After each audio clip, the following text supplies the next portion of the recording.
अस्सलामु अलैकुम मुअज़्ज़ज़ ख़वातीन व हज़रात, इस तरह की प्यारी प्यारी वीडियो देखने के लिए हमारे चैनल को सब्सक्राइब करें और बेल के आइकॉन को दबाएं ताकि आपको हमारी वीडियो सबसे पहले मिलती रहे।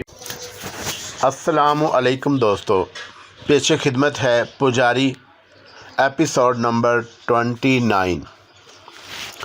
आइंदा ख्याल रखूँगा, लेकर नसीहत की बात इसलिए करता हूँ तुमसे कि एक निगाह में भाई हो और बड़ा पसंद किया है मैंने तुम्हें।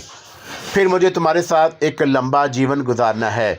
जे महासुमा हाथ उठाए, लेकिन मैंने उसके अल्फाज नहीं दोहराए। राजा प्रभुदेव ने मुस्कुराते हुए कहा। और अब चूँकि अनाशी यहाँ से चली गई है और तुम नौखेजियत की उम्र में हो, इसलिए उसकी गैर मौजूदगी को बहुत ज़्यादा महसूस करोगे। खैर, गैर इंसानी फितरत का मैं भी कायल नहीं हूँ कि इंसान अक्ल दानश की कितनी ही मंजिलें क्यों न तय कर चुका हो, अगर अपनी दानश में वो इतनी बुलंदी तक पहुँच गया है कि हकीकतों को समझ ले तो महासुमा बन जाता है, और जो सुमा नहीं होता उससे बहर तौर हकीकतों के करीब ही रहना चाहिए। तुम मुझे एक अच्छा दोस्त पाओगे। मेरे बारे में तफसीलात जानने की कोशिश मत करना। अव्वल तो मैं कोई ऐसी अहम चीज़ नहीं हूँ, इतना तो तुम भी जान चुके हो कि बस महासावली का पुजारी हूँ, और ये बात काफ़ी होती है। क्या ख्याल है तुम्हारा? हाँ, बिल्कुल ठीक, और इसमें कोई शक नहीं कि प्रभुदेव एक बहुत अच्छी शख्सियत का मालिक है, और चंद ही घंटों की नशस्त में उसने मुझे अपनी जानब राग़ब कर लिया और मुझे एक अच्छा इंसान महसूस हुआ। दुनिया जहान की बातें हमारे दरमियान हुई थी और हम यहाँ इस इमारत में बहुत खुश थे।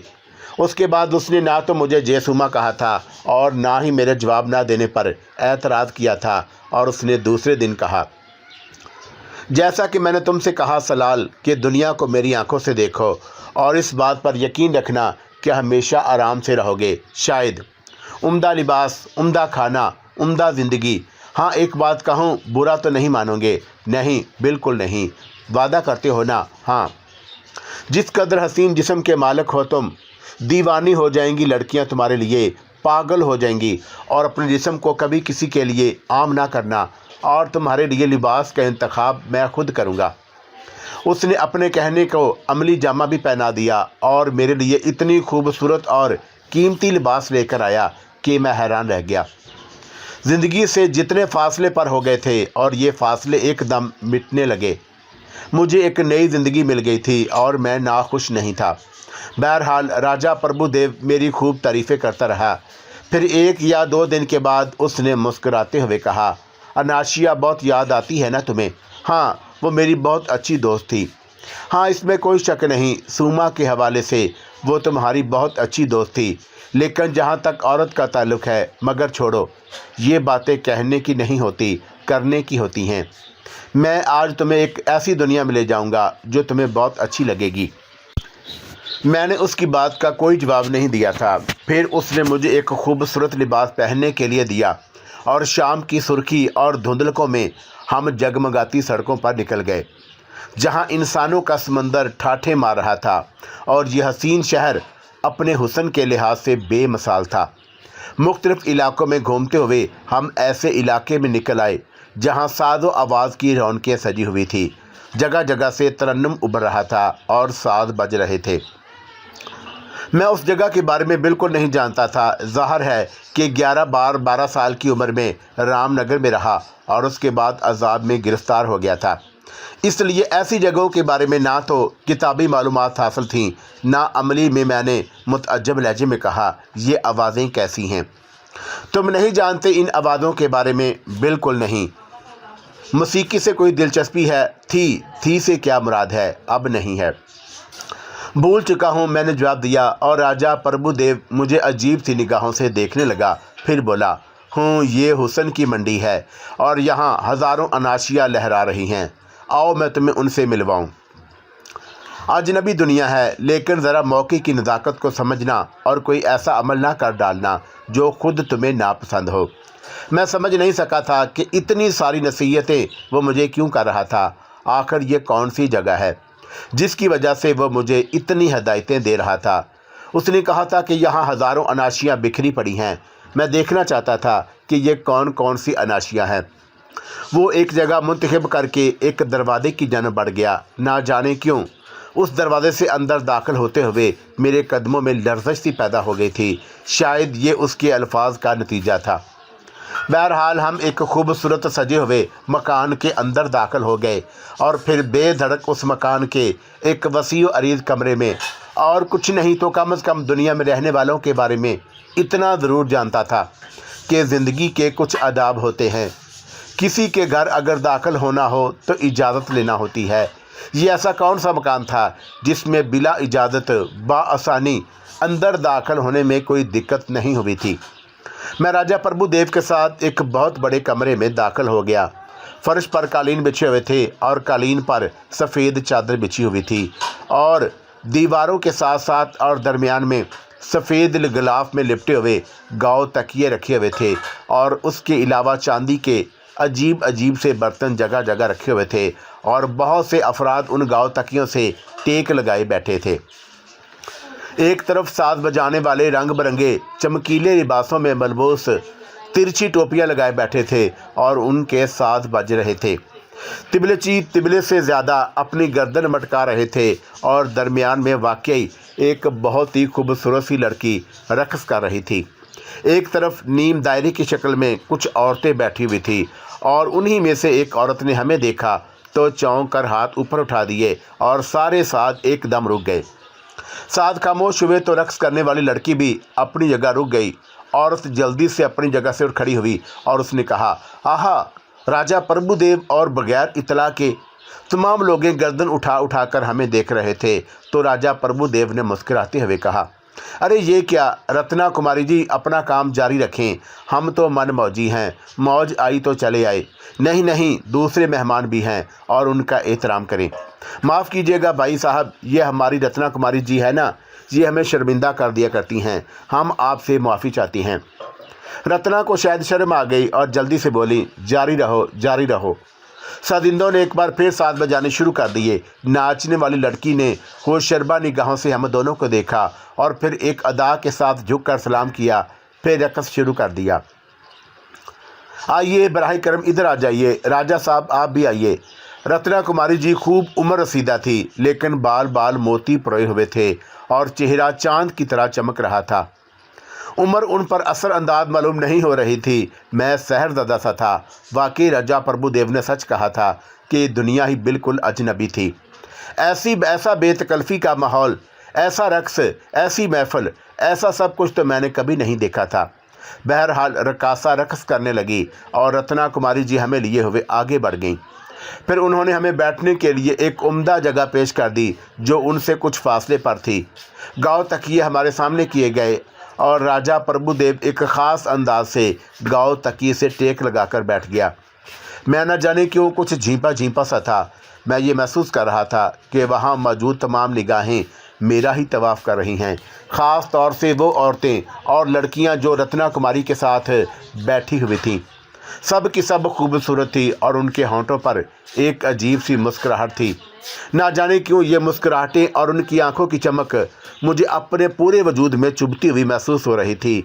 रत्ना कुमारी आमने सामने बैठ गई, फिर कहने लगी, आप जब आते हैं राजा साहब तो इतला करवा दिया करती हैं और हम सब आपका इस्तकबाल किया करते हैं। आज आप अचानक आ गए। ये तो आपकी मोहब्बत है रत्ना जी कि आप हमारा इतना ख्याल रखती हैं, लेकिन अब ऐसा भी नहीं समझते कि अपने आप को कि हमेशा इस बात के मुंतज़िर रहें कि आप हमारे लिए एहतमाम करें। आपका घर है, आपकी मोहब्बत है राजा जी, लेकिन ये कौन है? अब रत्ना कुमारी मेरी जन्म मतवज्जा हुई। शहज़ादा सलाल, राजा प्रभुदेव ने मेरा तारफ़ कराया। ओह, और राजा के साथ शहज़ादे क्यों, क्या मतलब? मेरा मतलब है कि राजा के साथ तो राजकुमार हुआ करते हैं, ये शहज़ादे कब से होने लगे? सलाल को जानती हो, अब आपके साथ आए हैं तो जान ही जाएंगे। राजा ने एक कहका लगाया और मेरी तरफ रुख करके कहा, रत्ना कुमारी जी ये बहुत तालीम याफ्ता हैं, इनसे गुफ्तगू करोगी तो मज़ा आ जाएगा। लेकिन हमें एतराज़ है। रत्ना कुमारी ने कहा, क्या आप इन्हें यहाँ क्यों ले आए? अरे क्यों रत्ना जी, ऐसी क्या बात, ये तो बहुत छोटे हैं। अच्छा ये बात है। रत्ना कुमारी मुस्कुराई। रत्ना जी आपने हरे रंग की छोटी मिर्च देखी है? राजा प्रभुदेव ने कहा और रत्ना कुमारी हंस पड़ी। बहुत तेज़ हैं क्या? अरे ऐसे वैसे। अच्छा, जब इनके जौहर खुलेंगे तो आपको अंदाज़ा होगा। देखें कब खुलती हैं ये हमारे सामने। और राजा प्रभुदेव हंसने लगा। रत्ना कुमारी ने भूखी नज़रों से मुझे देखा। नाचने वाली लड़की आहिस्ता आहिस्ता हमारे करीब आ गई थी। राजा प्रभुदेव ने मेरी तरफ इशारा किया तो वो दो जानू होकर मेरे सामने बैठ गई। मेरे बदन ने पसीना छोड़ दिया था। मुझे एकदम अनाशिया याद आ गई। वो मुझे बेहद पसंद थी और ये लड़की अनाशिया के पैरों की खाक भी नहीं थी, लेकिन बहुत अच्छी लग रही थी, ख़ास तौर से उसका ये अजीब सा अंदाज़। अनाशिया तो ज़रा मुख्तलिफ शख्सियत की मालिक थी। ये लड़की दूध की तरह सफ़ेद, बड़ी बड़ी आँखों वाली, आँखों में काजल की बारीक सी लकीरें, बेहद हसीन लग रही थी। दांत भी बेहद हसीन, सफ़ेद और चमकदार थे और जब वो मुस्कुराती थी तो रोशनी फैल जाती। इस दौरान राजा प्रभुदेव ने झुककर रत्ना कुमारी के कान में कुछ कहा और उन्होंने गर्दन हिला दी। फिर राजा ने अपनी जेब से नोटों की एक बड़ी सी गुड्डी निकाली और रत्ना कुमारी के सामने सिरका दी। रत्ना कुमारी ने आंखें बंद करके गर्दन खम की और गुड्डी बड़ी खामोशी से उनके लिबास में कहीं गायब हो गई और फिर वो अपनी जगह से उठी और एक कमरे के दरवाजे से बाहर चली गई। मैं इस दौरान उनकी तरफ भी मतवज्जा था और घबराई घबराई निगाहों से गाने वाली लड़की की तरफ भी देखता रहा था। वो जानू मेरे सामने बैठी गाती रही। फिर अचानक राजा प्रभुदेव ने नोटों की एक गुड्डी मेरे सामने डाल दी और इशारे से मुझे उस लड़की की तरफ नोट बढ़ाने के लिए कहा। वो गाते हुए एक अंदाज से उठी और नोट उठाकर उन्हें साथ बजाने वालों की तरफ उछाल दिया और रक्स करती हुई आगे बढ़ गई। बाकी इसमें शक नहीं कि यह माहौल बड़ा सहरंगेज़ था। कहाँ ज़िंदगी गुजारनी थी मैंने और अदब, और अब अचानक क्या ज़िंदगी मिल गई थी। मुझे उम्र की नौखिजियत इस बात को बड़ी अहमियत दे रही थी और मैं महसूस कर रहा था कि जैसे ये जगह मुझे बड़ी पसंद आई हो और मैं अब पूरी तरह लड़की की जानब मतवज्जा था। थोड़ी देर के बाद एक और लड़की बाहर आई। ये पहली लड़की से भी ज़्यादा खूबसूरत थी। उसने इतना हसीन लिबास पहना हुआ था और इतना हसीन चेहरा कि उसको देखकर उस पर से निगाहें ना हटे। बेकौले शमा के बाल बाल मोती परे हुए थी और मैं उसे देखता रह गया। और फिर वो लड़की भी आहिस्ता आहिस्ता आगे बढ़ी और मेरे पास आ बैठी। मैं एक लम्हे के लिए झटका, लेकिन यहाँ का तो माहौल ही यही था। कोई किसी की जानब तवज्जो नहीं दे रहा था, जबकि मेरे करीब आने वाली लड़की मुझसे और करीब आ गई और उसके बदन से खुशबुओं की लपेटें उठ रही थी। फिर उसने आहिस्ता से कहा, सुनिए। मैंने चौंक कर उसे देखा तो वह बोली, बुरी लग रही हूँ मैं? जी, मैं हैरत से बोला। मैंने कहा, मैं अच्छी नहीं लगी आपको? मैं क्या बताऊँ? बता दीजिए ना। वो एक अदा से बोली। नहीं नहीं, मेरा मतलब है कि आप मुझे बुरी नहीं लग रही। सच? वो आहिस्ता से बोली। जी हाँ। भला मुझे क्या हक़ है कि आपको अच्छा या बुरा कहूँ? मैंने हकलाते हुए कहा। और अगर ये हक़ आपको मिल जाए तो? मगर मैंने घबराकर चारों तरफ देखा। गालबन राजा प्रभुदेव जानबूझकर दूसरी तरफ मतवज्जा हो गया था ताकि मैं नर्वस ना हो जाऊं। और फिर बोली, नाम क्या है आपका? जी, नाम पूछा है मैंने। ओहो, सलाल। वाह, बहुत खूबसूरत नाम है। मैं इस माहौल को समझ नहीं पाया। समझा देंगे आपको, ज़रूर समझा देंगे। वैसे आप पहली बार नज़र आए हैं? वो मुस्कुराते हुए बोली। जी हाँ। क्यों? मेरे पास इसका कोई क्यों का जवाब नहीं है। चलिए ना सही, जो जवाब आप भी पसंद से देंगे हम उससे तसल्ली कर लेंगे। वैसे आपने हमसे भी हमारे बारे में नहीं पूछा, चलिए बता दीजिए। मैं थोड़ा सा बेतकल्लफ हो गया और वो नाज भरी निगाहों से मुझे देखने लगी और फिर अपने होंठों का एक कोना दांतों में दबाए हुए बोली, इतनी बेजारी से पूछ रहे हैं? नहीं, बेजारी से तो नहीं, तो फिर क्या बेरुखी है? आप बातें बहुत करती हैं। क्यों, अच्छी नहीं लगती आपको हमारी बातें? पता नहीं। चलिए ठीक है, हम कोशिश करेंगे कि आपके दिल में उतर जाएं। हालांकि दिलों में उतरना तो बड़ा मुश्किल होता है। चलिए अपना नाम तो बताएं। हमारा नाम नरगस है। पता नहीं आपको पसंद आएगा या नहीं। सिर्फ नरगस? हाँ, सिर्फ नरगस। लेकिन अगर आप चाहें तो नरगस के साथ सलाल कह सकते हैं। क्या मतलब? अपने नाम के साथ हमें शामिल कर लीजिए ना, हमारे नाम की भी इज्जत बढ़ जाएगी, उसने कहा और हंसकर मुझे देखने लगी। आप बातें बहुत करती हैं, बुरी लगती हैं हमारी बातें? नहीं। चलिए, ये आपने हमारा दिल बढ़ाने वाली बात कह दी। फिर बोली, नाच पसंद है आपको? मैं पहली बार देख रहा हूँ। और आपने कभी किसी को नाचते हुए नहीं देखा? नहीं। आपने जंगल देखा है? हाँ, असली जंगल क्या मतलब? ये इंसानों का जंगल है, मैंने जानवरों का जंगल भी देखा है। अरे वाह, अच्छा बोले आप तो। असल में इंसान जब पहली बार कहीं जाता है तो थोड़ी सी झिझक तो होती है, और उससे मुझे अंदाज़ा है कि आप बहुत अच्छा बोलते हैं। सुने, अगर ये नाच आपको पसंद आ रहा है तो थोड़ी देर यहाँ बैठिए, उठिए और हमारे साथ चलिए। हमें आपसे बहुत सी बातें करनी हैं। मैंने घबराई हुई नज़रों से चारों तरफ देखा और फिर राजा प्रभुदेव को देखा और आहिस्ता से कहा, नहीं, मैं भला यहाँ से कैसे उठ सकता हूँ? हाँ, बताते हैं, उसने कहा। और फिर अचानक ही उसने मेरा हाथ पकड़ लिया और फिर मुझे लिए हुए अपनी जगह से उठ गई। अरे, मैं बुखलाए हुए अंदाज में इधर उधर देखने लगा, लेकिन मैंने किसी को भी अपनी जानब मतवज्जा नहीं पाया था, जैसे ये सब कुछ मामूल के मुताबिक हो। नरगस मुझे लिए हुए उस दरवाजे से बाहर निकल गई जिस दरवाजे से थोड़ी देर पहले रत्ना कुमारी गई थी। मैं दर हकीकत बड़ी बुखलाहट महसूस कर रहा था। अनाशिया को मैंने पसंद किया था। अनाशिया मेरे दिलो दिमाग में बसी हुई थी, लेकिन उससे कभी मेरी इतनी बेतकल्फ़ी नहीं हुई थी। वो तो बहुत नफीस तबीयत की मालिक थी। बहरहाल वो मुझे अपने साथ लिए हुए एक अंदरूनी हिस्से की जानब चल पड़ी। जिस कमरे से गुजरकर हम बैरूनी बरामदे तक पहुँचे वो बड़ा हसीन था और उसमें बड़े बड़े गमले सजाए गए थे जिनमें खूबसूरत फूल खिले थे। बरामदे का तूलो अर्द बहुत ज़्यादा था और उसके दोनों तरफ कमरे बने हुए थे और बरामदे की दूसरी जानब रोशनियों का खेत नज़र आ रहा था। ऐसे लगता था कि जैसे ज़मीन में रोशनियां काश्त कर दी गई हों। बहुत ही खूबसूरत जगह थी। मैं उसे देखता रह गया। लड़की के बदन से उठने वाली खुशबू मुझे अजीब अजीब से जहानों का सैर करा रही थी। यहाँ पहुंचकर उसने मध्यम लहजे में कहा, ये जगह आपके काबिल तो नहीं सलाल जी, पर हम कोशिश करेंगे कि आपका मन हमसे लग जाए। एक बात बताइए, मैंने सहमी हुई आवाज़ में कहा। पूछिए। वो इस कदर प्यार से बोली कि मुझे बड़ा अजीब महसूस हुआ। हम इस तरह वहाँ से उठकर आ गए हैं, दूसरे लोग क्या सोचेंगे? जवाब में वो हंसने लगी, फिर बोली, यहाँ कोई किसी के बारे में नहीं सोचता, बस जिसका मन जिससे लगे बस वो उसी के बारे में सोचता है। क्यों? इस क्यों का जवाब मेरे पास नहीं है। नहीं, मेरा मतलब है, खैर छोड़िए, ये बताइए कि आप भी रक्स करती हैं? मोरनी को कभी मोर के लिए नाचते हुए देखा है आपने? नहीं। क्यों? मैंने तज्जब से देखा और वो हंस पड़ी। अपने मोर के लिए नाचती है वो, मैं भी आपके लिए नाच सकती हूँ। आप कहें तो अभी। नहीं, मेरा मकसद ये नहीं था। एक और बात बताइए। हाँ, बोलिए। आप वाकई पहली बार ऐसी किसी जगह आए हैं? हाँ। राजा जी के आप कौन हैं? दोस्त हैं, मैंने फ़ौरन जवाब दिया। क्या ये दोस्ती ज़्यादा पुरानी नहीं? नहीं।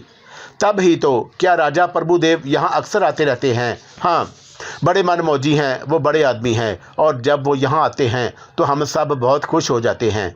चलिए ठीक है, आप यहाँ अक्सर आते रहेंगे, हो सकता है। और पूछूं कब आप कुछ आपसे? हाँ, ज़रूर। किसी के दिल तक नहीं पहुँचे आप? क्या मतलब? मेरा मतलब है कि आप किसी के दिल तक पहुँचे, किसी दिल की महफ़िल में। वाह, दिल में भी कोई महफ़िल होती है? हाँ हाँ। नहीं, आप दिल के बारे में जानते हैं? हाँ, क्यों नहीं। क्या होता है? बदन का एक हिस्सा होता है जो धड़कता है और खून पंप करता है। अरे वाह, ये तो बड़ी अच्छी बात है कि आपको दिल का हाल इस हद तक मालूम है, और आपको इसके अलावा भी कुछ मालूम है। हाँ, क्या? किसी की सुंदर सूरत जब दिल में छुप जाती है तो दिल का कहीं का नहीं रहता, और मैंने इसके बारे में पहले भी कभी सुना। दिल में बसाकर देखिए किसी को। मेरी समझ में ये बात ही नहीं आ रही कि कोई दिल में कैसे जा सकता है। चलिए ठीक है, बात असल में ये है कि जब तक दिल को रोग नहीं लगता वो दूसरों के रोग को भी नहीं समझता। अच्छा, एक बात बताइए, मैं कैसी लगी आपको? बहुत अच्छी हो, बड़ी अच्छी बातें करती हो, और तुमने अपने बदन पर जो कुछ पहना हुआ है ये भी बहुत अच्छा है, और ये रंगीन रोशनियाँ जो तुम्हारे चेहरे पर चमक रही हैं ये भी बहुत अच्छी हैं। वाह, बड़ी खूबसूरत बातें करते हैं आप। ये बताइए कि क्या यहाँ से जाने के बाद दोबारा भी हमारे पास आएंगे? ये तो राजा प्रभुदेव की मर्ज़ी है। अगर वो मुझे यहाँ लेकर आए तो ज़रूर आ जाऊँगा, और अगर ना लाए तो नहीं आऊँगा। क्यों? उसने अपने चेहरे को उदास बनाकर कहा। ये तो मैं नहीं कह सकता, लेकिन अगर मैं राजा प्रभुदेव से कहूँगा कि यहाँ आना है तो वो इनकार नहीं करेंगे। वो बहुत अच्छे इंसान हैं, और आप तो सचमुच आंखों से दिल में उतर जाने वाले इंसान हैं। ऐसी भोली बातें करते हैं कि आपकी उम्र के किसी दूसरे ने ना की होंगी। ऐसे लगता है कि जैसे आपने इस संसार को बहुत कम देखा हो। अच्छा ये बताएं कि मेरे साथ रहेंगे या वहाँ चलेंगे जहाँ रक्स हो रहा है। हाँ चलें, मैंने कहा और लड़की ने मुझे गहरी निगाहों से देखा, फिर बोली। हाँ चलें, मैंने कहा और लड़की ने मुझे गहरी निगाहों से देखा, फिर बोली, आओ फिर चलते हैं। और फिर वह मेरे साथ वापस उसी कमरे में आ गई। यहाँ का माहौल जैसे का तैसा था। राजा प्रभु और रत्ना कुमारी ने निगाहें उठाकर मुझे देखा और दोनों ने आंखों में एक दूसरे को इशारे किए थे, जिन्हें मैंने महसूस किया था लेकिन समझ नहीं सका था। और फिर मैं अपनी जगह बैठ गया। चौंका, मैंने देखा था कि बाकी लोग अपनी जगह बैठे हुए हैं, लेकिन वो लड़की उठकर अंदर चली गई थी। फिर अचानक ही राजा प्रभुदेव अपनी जगह से उठा और मैंने घबराकर उसे देखा। खुद भी उठने की कोशिश की तो राजा प्रभुदेव ने कहा, नहीं तुम बैठो, मुझे ज़रा रत्ना देवी से कुछ काम है। रत्ना कुमारी भी अपनी जगह से उठ गई थी और दोनों बाहर निकल गए। मैं अपनी जगह खामोश बैठ गया। रक्स करने वाली लड़की एक बार फिर मेरे नज़दीक आ गई। जाते हुए राजा प्रभुदेव एक बार फिर मेरे सामने नोटों की गुड्डी फेंक गया था। लड़की मेरे करीब बैठकर गाने लगी और मैं ना जाने किस ख्याल के तहत वो नोट उसकी जानब सिरका दिए और लड़की गाते गाते एकदम रुक गई और हंस पड़ी। शायद मेरा अंदाज ही कुछ ऐसा था। मैंने घबराकर इधर उधर देखा। लड़की ने मेरे हाथ पर हाथ रख दिया और बोली, मैं माफ़ी चाहती हूँ, बस ऐसे ही नहीं आ गई थी। क्या कोई बात नहीं है, मैंने जवाब दिया। और उसके बाद मैं खामोश बैठा राजा प्रभुदेव की वापसी का इंतज़ार करने लगा। उसने ज़्यादा देर नहीं लगाई और कुछ ही लम्हों के बाद वापस आ गया। बैठोगे यहाँ? पता नहीं, मेरा मतलब है कि अगर ये जगह अच्छी लग रही है तो बैठो, वरना चलते हैं यहाँ से। चलिए, मैंने कहा और एकदम उठकर खड़ा हो गया। मेरे हर अंदाज में वहशत थी, लेकिन बाहर निकलने के बाद राजा प्रभुदेव ने मुझसे कहा, तुम्हारी ये वहशत फितरी है। ज़ाहिर है कि पहली बार किसी ऐसी जगह आए होगे, लेकिन सच कहना, यकसा कैसा लगा यहाँ आकर? अभी कोई फ़ैसला कौन बात नहीं कह सकता, मैंने जवाब दिया। चलो, जब फैसला करो तब मुझे बता देना। और फिर हम वापस उसी महलनुमा इमारत में आ गए। राजा प्रभुदेव ने कहा, लिबास तब्दील कर लो, बैठेंगे, कुछ देर बातें करेंगे। देखो, मैं तुम्हें एक बात बताऊं, मगर नहीं, बाद में सही। जाओ, लिबास तब्दील करके बड़े कमरे में आ जाओ। मैं खामोशी से अपने कमरे में चला गया था। अपना तर्जिया कर रहा था, जायज़ा ले रहा था अपनी कफ़ियात का, और ये अंदाज़ा कर रहा था कि जो इस तरह जो लम्हात गुजरे हैं मेरे लिए नापसंदीदा नहीं रहे। मेरे दिल में कोई लगन, कोई ख़ास एहसास तो था नहीं। हाँ, बस अगर कोई तरद्दुद तो सिर्फ इतना था कि महासुमा जो कुछ चाहता था वो मैं नहीं करना चाहता था। बाकी इन लोगों में कोई खराबी नहीं थी। बहरहाल मैं राजा प्रभुदेव के पास पहुंचा और वो भी लिबास तब्दील कर चुका था। कहने लगा, यूँ समझो ये तुम्हारा इम्तहान था। इम्तहान? हाँ, वो कैसा? मैं देखना चाहता था कि तुम औरत से कितना मुतासर होते हो। क्या देखा? कुछ नहीं देखा। फिर तुमसे कुछ पूछना चाहता हूँ। क्या? वो लड़की जो तुम्हें साथ ले गई थी, तुम्हें कैसी लगी? मैं नहीं समझा। कैसी शक्ल सूरत की थी वो? बहुत खूबसूरत थी, अच्छी लग रही थी। उसने तुम्हें अपने साथ क़याम की भी पेशकश की थी शायद, फिर तुमने इनकार कर दिया। तो मैं क्या करता? ये उम्र जिससे तुम इस वक्त गुजर रहे हो बड़ी खौफनाक उम्र होती है।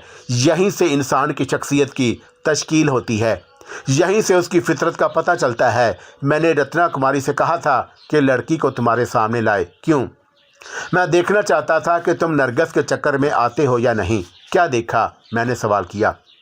बहुत अच्छी शख्सियत के मालिक हो तुम, पर सुनो, औरत कायनात की सबसे हसीन तख्लीक है, लेकिन सबसे खौफनाक, और उसका हुस्न बेमिसाल, लेकिन उसकी फितरत बेहद बेहानक। जब से ये दुनिया कायम हुई है उसने मर्दों पर हुकूमत की है और उसके दिल फरेबी से बचना मुमकिन नहीं, और अस्तु तक उसके जाल में गिरफ्तार हुए बगैर नहीं रह सका। मैं ये नहीं कहता कि औरत का इंसानी ज़िंदगी में कोई दखल नहीं, लेकिन हालात को परखे बगैर उसके जाल में फंस जाना अच्छी बात नहीं। जितने बड़े बड़े लोगों का ज़वाल हुआ है वो इसी के बायस हुआ। और तुम महासुमा के इरादों की तकमील हो। क्या मतलब? महासांवली तुम्हें महासुमा से भी बड़ा मकाम देना चाहते हैं, और अगर तुमने महासांवली का दिया हुआ मकाम हासिल कर लिया तो तुम सोच भी नहीं सकते कि दुनिया तुम्हारे लिए कितनी छोटी हो जाएगी। हम ये जायज़ा लेने की कोशिश कर रहे हैं कि तुम कौन कौन सी चीज़ों से मुतासर हुए हो। देखो, हर इंसान का एक माजी होता है, लेकिन एक न एक दिन उसे अपने माजी से रिश्ता तोड़ना होता है और हर हाल से रिश्ता जोड़ना पड़ जाता है। तुम हाल से रिश्ता जोड़ो और ये ना समझो कि माजी में जो कुछ खो चुके हो उसे दोबारा हासिल नहीं कर सकते। मेरी बात अगर अक्ल से समझने की कोशिश करो तो सब कुछ समझ में आ जाएगा। तुम्हारे माजी में तुम्हारे माँ बाप होंगे, वो घर होगा जहाँ तुमने परवरिश पाई थी। इन सब से रिश्ते होंगे तुम्हारे, बेशक। और मैं ये नहीं कहता कि रिश्तों के तार टूट जाते हैं। रिश्ते तो बड़े मजबूत हुआ करते हैं, लेकिन जितने अरसे से तुम अपने लोगों से बिछड़े हुए हो, अगर उसमें थोड़ा इजाफा और कर लो और वो कुव्वतें हासिल कर लो, अगर तुम्हें अमर शक्ति दे दें, तो अपने माता पिता से मिलकर तुम्हें जो लुत्फ़ आएगा वो किसी दूसरे हाल में नहीं आ सकता। मेरी इस तकरीर को बुरा ना समझना। जो कुछ मैं कह रहा हूँ उस पर गौर करना, सोचना, अच्छी तरह सोचना और अच्छी तरह सोचने के बाद फैसला करना। छोड़ो, मेरा ख्याल है कि मेरी बातें तुम्हें बुरी लग रही हैं। मेरे होंठों पर मुस्कुराहट फैल गई। मैंने कहा, देखो राजा प्रभुदेव, खुद सोचना और खुद फैसले करना अक्लमंदी की बात नहीं। जो कुछ तुमने मुझे समझाया है वो मेरी समझ में आ रहा है। मैंने बिल्कुल ये बात नहीं कही कि तुम्हारी बातें मुझे बुरी लग रही हैं या मैं उनसे मुनहरफ हूँ। क्या मतलब? मुझसे कहो तो मैं तुम्हें आगे की बातें बताऊँ। हाँ बताओ। राजा प्रभुदेव, तुम्हारे पास क़याम का मतलब यही है कि तुमसे दुनिया सीखूं जिसे मैं नहीं जानता और जिसे महासूमा या उसके आदमियों ने मुझसे छीन लिया है। देखो, ये बात मैं पूरे खलूस के साथ बता रहा हूँ कि मुझे अपने बाप साहब से मोहब्बत है और मेरे दिल में उनको पाने की लगन है। राजा प्रभुदेव, मैं तुम्हारी दोस्ती को भी कभी भी खोना नहीं चाहता। क्या समझे? तो फिर ठीक है, मैं तुम्हारी तरबियत का इंतज़ाम करूँगा। जो कुछ तुम्हें समझाना चाहता हूँ समझाऊँगा। देखो, इस दुनिया को मुट्ठी में लेने के लिए उसे हैरान करना ज़रूरी है। वो बातें जो उस दुनिया की समझ में नहीं आती, हैरान कर देने के लिए काफ़ी होती हैं। तुम दुनिया को हैरान कर देने का गुर सीखो और जब तुम उस दुनिया को हैरान कर देना सीख जाओगे तो दुनिया तुम्हारे कदमों में होगी। मगर कैसे? मैं तुम्हें बहुत गुर सिखाऊंगा और उसके लिए मैं तुम्हें सबसे पहले अपना फ़न सिखा रहा हूँ।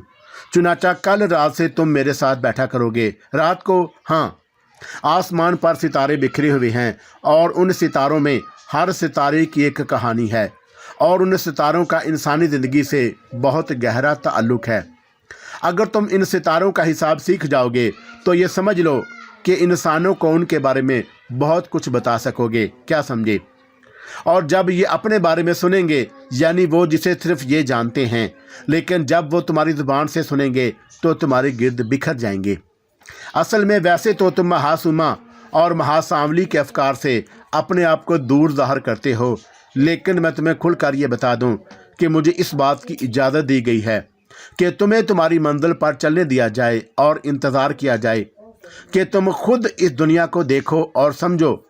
और मैं फिर एक तकरीर करना चाहता हूँ, ज़रा गौर से समझ लेना। देखो, दीन धर्म का नाम लेकर महासांवली के अमल का प्रचार करना भी महासांवली की कार्रवाइयों का नतीजा है। महासांवली ने अपने पैरोकारों को तरह तरह के इस दुनिया में फैला दिया है। मुख्तलिफ शक्ल सूरत में वो महासांवली की कार्रवाइयाँ दोहरा रहे हैं, कभी धर्म आत्मा बनकर और कहीं चोर और बेईमान बनकर। इसी के लिए हो रहा है और जो महासांवली से मुनहरफ हैं वो हैरानों परेशान हैं।